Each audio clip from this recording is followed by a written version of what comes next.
जी बिस्मिल्लाहिर्रहमानिर्रहीम।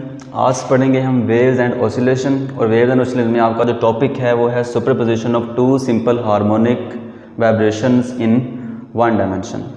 First of all simple harmonic motion के बारे में हम पढ़ चुके हैं। आप जानते हैं कि सिंपल हार्मोनिक मोशन क्या होता है। सिंपल हार्मोनिक मोशन होता है the to and fro motion of a body about its mean position under the action of restoring force.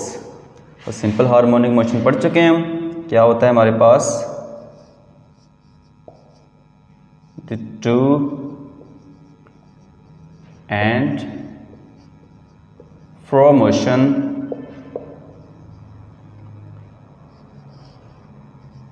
Of a body under the action of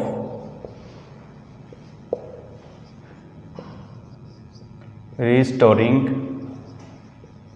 force। Restoring force के action के अंदर जो body का to and fro motion होता है, अपनी ही mean position के to and fro move करना under the action of restoring force, उसे क्या कहते हैं हम सिंपल हार्मोनिक मोशन कहते हैं। हमारे पास जो रिस्टोरिंग फोर्स होती है वो हम पढ़ चुके हैं by Hooke's law, F is equal to minus k x. तो आज पढ़ेंगे हम कि हमारे पास सपोज कर लेते हैं अगर एक बॉडी है, सपोज कर लेते हैं ये हमारे पास बॉडी है और ये उसके हम क्या लेते हैं मीन पोजीशन है। मीन पोजीशन से हम क्या करते हैं, जब इसके ऊपर हम रिस्टोरिंग फोर्स लगाएंगे तो ये क्या करेगी, अपनी मीन पोजीशन के टू एंड फ्रो यानी अप एंड डाउन और लेफ्ट और राइट ये क्या करेगी, मूव कर देगी। यानी अपनी इस मोशन को ये क्या करेगी, बार बार रिपीट करेगी। और ये किसकी वजह से हो रहा है, ड्यू टू रिस्टोरिंग फोर्स, इसलिए क्या कहते हैं इसको हम सिंपल हार्मोनिक मोशन कहते हैं। अब सिंपल हार्मोनिक मोशन में जब ये मूव करेगा तो अपनी मीन पोजीशन से ये मैक्सिमम डिस्प्लेसमेंट पे जाएगा और इस मैक्सिमम डिस्प्लेसमेंट को नाम देते होते हैं हम एम्पलीट्यूड का, एम्पलीट्यूड का नाम देते हैं हम। अब सपोज दैट हमारे पास हम क्या लेते हैं कि दो फोर्सेस लग रही हैं इसके ऊपर, एक लग रही है फोर्स F1, एक लग रही है F2। अब उनके ज़रिए ये क्या कर रहा है, डिस्प्लेसमेंट कर रहा है। अब डिस्प्लेसमेंट जो है हमारे पास सपोज कर लेते हैं, केस 1 ले लेते हैं हम। केस 1 में ले लेते हैं हम फॉर सेम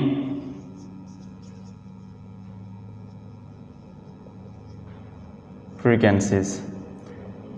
यानी हमने क्या किया, इसके ऊपर दो फोर्सेस लगा रहे हैं, दो फोर्सेस की वजह से क्या पैदा होंगी, दो वाइब्रेशंस क्या होंगी हमारे पास पैदा होंगी। अब इन दो वाइब्रेशंस की हमारे पास सपोज कर लेते हैं फ्रीक्वेंसी क्या है, सेम है। तो हमने फाइंड आउट यहाँ पे क्या करना है, फाइंड आउट करना है हमने, टू फाइंड करना है हमने उनका एम्पलीट्यूड,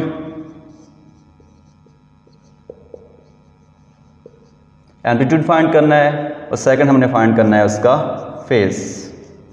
यानी दो फोर्सेस की वजह से उसमें ये टू और मोर वाइब्रेशंस पैदा हो रही हैं, उनका हमने एम्पलीट्यूड और फेज जो है वो क्या करना है, फाइंड करना है। केस 1 में हम सपोज कर लेते हैं वो जो वाइब्रेशंस हो रही हैं उनकी फ्रीक्वेंसीज क्या हैं, सेम है। और फ्रीक्वेंसी सेम फ्रीक्वेंसीज के लिए हमने उसका एम्पलीट्यूड और फेज क्या करना है, फाइंड करना है। अब दो हमारे पास वाइब्रेशंस हो रही हैं, दोनों वाइब्रेशंस का जो हमारे पास डिस्प्लेसमेंट की इक्वेशन होगी वो हम देख लेते हैं। सपोज कर लेते हैं एक की जो हमारे पास डिस्प्लेसमेंट की इक्वेशन है वो इज इक्वल टू है x, एक का जो एम्पलीट्यूड है A14 एम्पलीट्यूड वो हमारे पास गिवन है, उसको हम नाम लेते हैं cos into omega t plus phi 1। Omega t हमारे पास फेज होता है और फाई हमारे पास फेज में शिफ्ट जो आ रही है। तो अब x हो गया ये। अब नेक्स्ट दूसरा डिस्प्लेसमेंट जो होगा उसका सेकंड वाइब्रेशन का वो हमारे पास है A2 cos into omega t plus phi 2। ये हमारे पास आ गई है, इसकी डिस्प्लेसमेंट आ गई है सेकंड वाइब्रेशन के लिए। ये हमारे पास है फॉर फर्स्ट वाइब्रेशन, ये हमारे पास फॉर सेकंड वाइब्रेशन। यानी ये दो वाइब्रेशंस के लिए हमारे पास डिस्प्लेसमेंट आ गए हैं, जबकि A1 फर्स्ट वाइब्रेशन का एम्पलीट्यूड है और A2 जो है वो सेकंड वाइब्रेशन का क्या है, एम्पलीट्यूड है।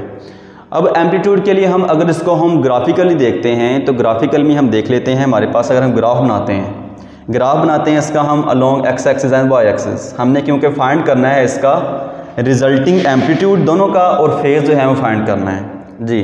तो सपोज कर लेते हैं अगर हम एक्स और वाई एक्सिस में लेते हैं, ये हमारे पास एक्स एक्सिस है, ये हमारे पास वाई एक्सिस है रीजन।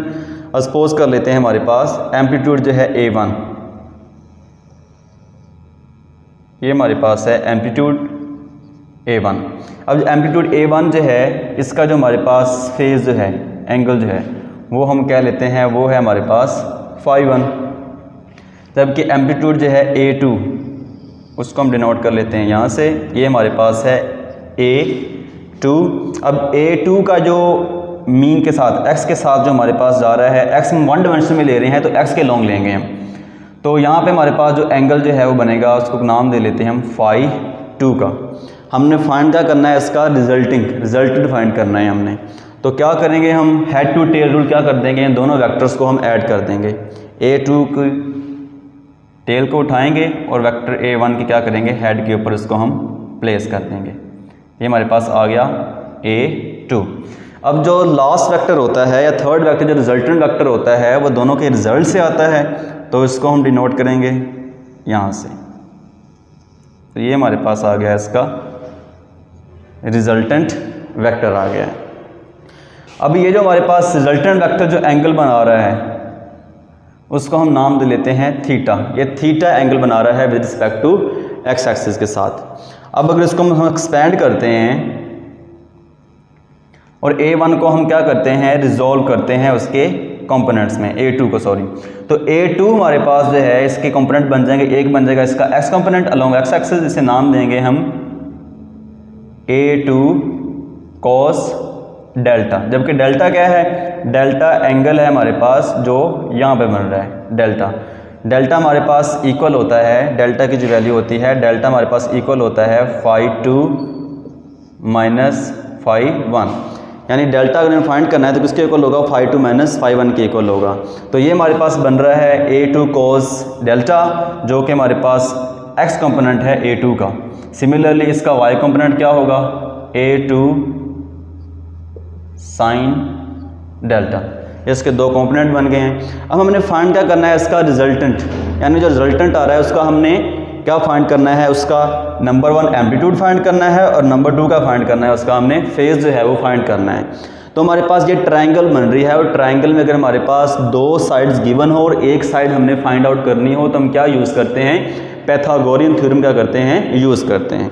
तो यहाँ पे हम क्या यूज़ करेंगे, पैथागोरियन थ्योरम यूज़ करेंगे जी, बाय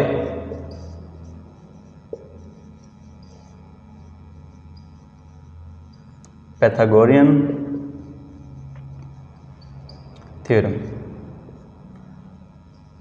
जी। पैथागोरियन थ्योरम हमारे पास क्या होगा, हाइपोटेनस का square is equal to base का स्क्वायर प्लस एल्टीट्यूड का स्क्वायर जी, यहाँ पर वैल्यूज पुट कर देंगे। हमारे पास ट्रायंगल रिजल्टेंट लेना है, हाइपोटेनस हमारे पास क्या है r है, तो यहाँ पे आ जाएगा हमारे पास r का स्क्वायर इज इक्वल टू, अब बेस में आते हैं हमारे पास, बेस हमारे पास क्या बन रही है, एक बन रहा है हमारे पास A1 प्लस इसमें आ रहा है हमारे पास A2 cos of delta, A1 plus A2 cos delta, इसका क्या आ जाएगा स्क्वायर आ जाएगा जी, प्लस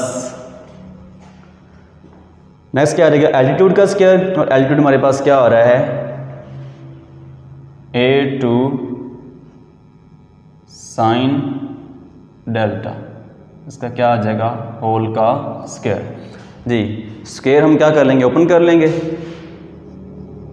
आ जाएगा r का square is equal to A1 का square plus A2 cos square delta plus 2 क्या आ जाएगा फॉर्मूले वाला A1 A2 cos of delta. जी नेक्स्ट प्लस हमारे पास आ जाएगा A2 साइन स्क्वायर डेल्टा। जी तो यहाँ पे देखें हमारे पास कॉमन क्या आ रहा है, यहाँ पे A1 का स्क्वायर प्लस A2 क्या बन जाएगा यहाँ पे हमारे पास sine square delta plus cos square delta plus आ जाएगा हमारे पास 2A1 A2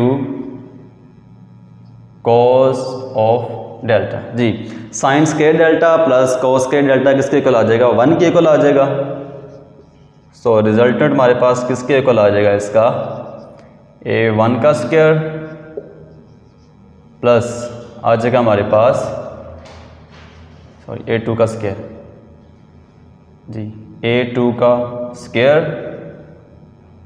इंटू हमारे पास ये इक्वल आ गया था 1 के, बाकी क्या बचेगा हमारे पास 2A1 A2 cos of delta. तो ये हमारे पास आ गया है रिजल्टिंग इक्वेशन ऑफ एम्पलीट्यूड। ये हमारे पास इक्वेशन आ गई है amplitude, resulting equation of amplitude. अब हमने क्या फाइंड आउट करना है, इसका फेस। एम्पलीट्यूड के लिए तो हमने इसकी रिजल्टिंग इक्वेशन फाइंड कर ली है, तो अब हम फाइंड करेंगे उसका फेस। कैसे फाइंड करेंगे हम, जी तो नेक्स्ट हम इक्वेशन लिखेंगे फेस की। जी फेस के लिए हम यहाँ पे ट्रिग्नोमेट्रिक रेशो हम यूज़ करेंगे, और ट्रिग्नोमेट्रिक रेशो जो है वो है tan थीटा यूज़ करेंगे यहाँ पे हम। जी tan थीटा क्या होता है, y/x। जी तो y component resultant of y component plus x components. जी हमारे पास अब जो हैं पहले y कंपोनेंट हमारे पास कौन सा है, यहाँ पे A1 का भी और A2 का भी। जी A1 हमारे पास आ जाएगा साइन फाई 1, जी plus A2 sine phi of 2। Next x component के लिए हम एक्स में रेशो कौन से लेते हैं, कॉस थीटा। तो यहाँ पे आ जाएगा हमारे पास A2 कॉस और A1 cos phi 1 plus A2 cos phi 2। तो ये हमारे पास आ गया है इसका फेस थीटा। तो ये हमने क्या निकाल लिया, इसका रिजल्टेंट हमने वैल्यू निकाली एम्पलीट्यूड की, ये इक्वेशन आई, और नेक्स्ट हमने निकाल लिया रिजल्टेंट उसका फेज निकाल लिया है। तो ये हमारे पास आ गया है simple harmonic motion in 1 dimension. तो हमने फाइंड किया है कि हमारे पास दो फोर्सेस एक्ट कर रही हैं, और उन फोर्सेस के लिए हमारे पास जो हमने फाइंड करना है उसका रिजल्टिंग एम्पलीट्यूड और फेस, यानी 2 फोर्सेस के अंडर जो हमारे पास मोशन हो रहा है, 2 डिस्प्लेसमेंट होंगे यहाँ पे हमारे पास, एक का फर्स्ट वाइब्रेशन के लिए x1 और सेकंड के लिए x2। तो इस तरह हम इसको हम सॉल्व आउट कर लेंगे। ये तो सेकंड केस है हमारा। सेकंड केस में हम सुपरपोजिशन देखेंगे 2 वाइब्रेशंस की, और अब हमारे पास सेकंड केस में डिफरेंट फ्रिक्वेंसीज। फर्स्ट केस हमने किया था सेम फ्रिक्वेंसीज के लिए, सेकंड में आएंगे हम डिफरेंट फ्रिक्वेंसीज के लिए। अब हमारे पास यहाँ पे जो अजम्पशंस हैं वो 2 हैं। पहली कि यहाँ पे फ्रीक्वेंसीज क्या हैं, डिफरेंट हैं। फ्रीक्वेंसीज हमारे पास हैं वो डिफरेंट हैं, लेकिन यहाँ पे एम्पलीट्यूड जो है वो दोनों का सेम है।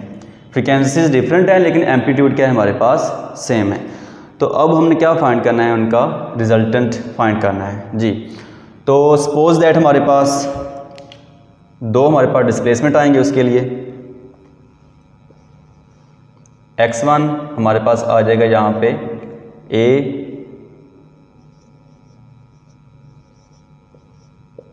cos, यहाँ पे आएगा ω1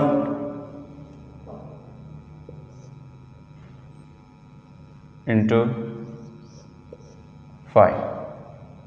जी नेक्स्ट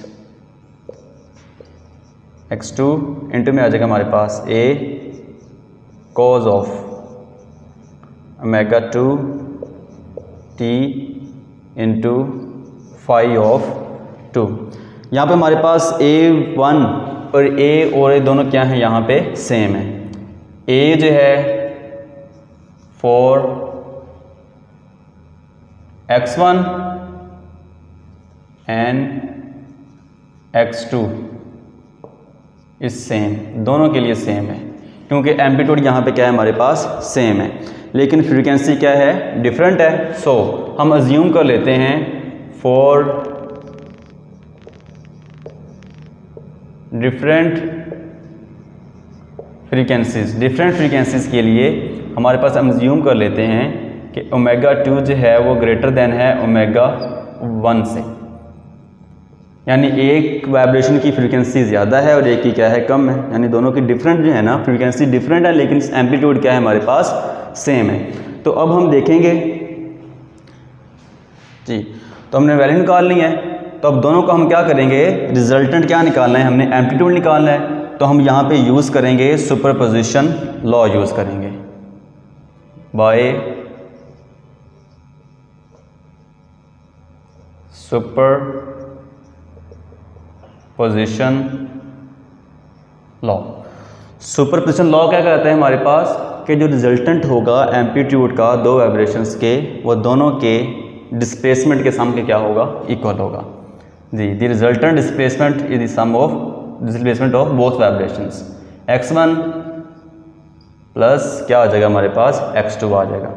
अब क्या करेंगे हम दोनों की वैल्यूज़ क्या कर देंगे यहाँ पे पुट आउट कर देंगे जी। x आ गया हमारे पास जी, वैल्यूज़ पुट करें, क्या आ जाएगा हमारे पास, वैल्यू पुट करेंगे a की x1 की, क्या आ जाएगा a इंटू कॉस, यहाँ पे आ जाएगा हमारे पास इंटू ओमेगा 1 t प्लस 5 जी। Next a2 cos into omega 2t plus 5 ये हमारे पास आ जाएगा रिजल्टेंट इसका डिस्प्लेसमेंट आ जाएगा जी। नेक्स्ट अगर हमने सिंपल में करना है इसको तो यूँ भी कर सकते हैं आप फेज शिफ्ट को यहाँ से आप निगलेक्ट भी कर सकते हैं। अगर इसको हम निगलेक्ट कर दें फाई को,